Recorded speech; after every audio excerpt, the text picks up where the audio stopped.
Hello বন্ধুরা, আমি Ananya. Welcome back to my channel অনন্যাস blog.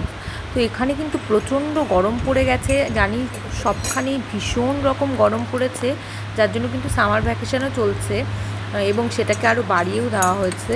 তো এত গরমে টক দই কিন্তু আমাদের শরীরের জন্য ভীষণ উপকারী। সেই জন্য আমি কিন্তু ঘরেই বানিয়ে ফেলছি টক দই, যেটা কিন্তু আমি রেগুলারই বানাই। তো এই দেখো দুধটাকে আমি কিছুক্ষণ আগেই গরম করে নিয়েছি এবং তারপর সেটাকে হালকা ঠান্ডা করে, মানে ঈষৎ উষ্ণ গরম করে রেখে দিয়েছি। আর তারপর দেখলে আমার আগের দিনও আমি ঘরে পাতা দইটা ছিল, সেটা থেকে 1 চামচ মতো আমি রেখে দিয়েছিলাম। সেটারই আমি ছাঁচটা কিন্তু যেই কাপে আমি বানাবো সেটার নিচটাতে কিন্তু আমি দিয়ে দিয়েছি ঠিক করে, বেশ ছড়িয়ে ছড়িয়ে। তারপর এই ঈষৎ উষ্ণ যে দুধটা, সেটা কিন্তু আমি ঢেলে দিচ্ছি এই কাপটাতে। এরপরে কিন্তু আমি এটাকে সুন্দর করে ঢেকে রেখে দেবো পুরো 1 দিনের জন্য।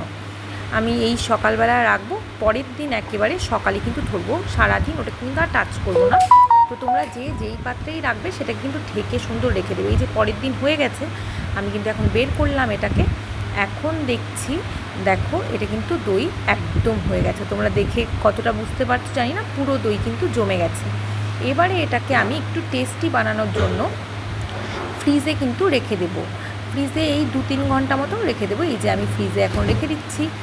ঠিক 2 থেকে 3 ঘন্টা রেখে দিলেই দইটা পুরো জমে যাবে, গাঢ় হয়ে যাবে, আর বেশ একটা ঠান্ডা ঠান্ডা হবে, যেটা কিন্তু খেতে বেশ ভালো লাগবে। এই যে আমি এখন 3 ঘন্টা আমার হয়ে গেছে, আমি এটা ফ্রিজ থেকে বের করে নেব আমার দুপুরবেলাতে, যাতে আমি ভাত খাওয়ার পর কিন্তু এই টক দইটা খেতে পারি, যেটা কিন্তু ঘরোয়াভাবে বানানো, ভীষণ টেস্টি। যে দেখতেই পাচ্ছ, একদম কিন্তু ভেতরে জল জল নেই, পুরো সুন্দর দই জমে গেছে এবং খেতেও কিন্তু দুর্দান্ত টেস্টি।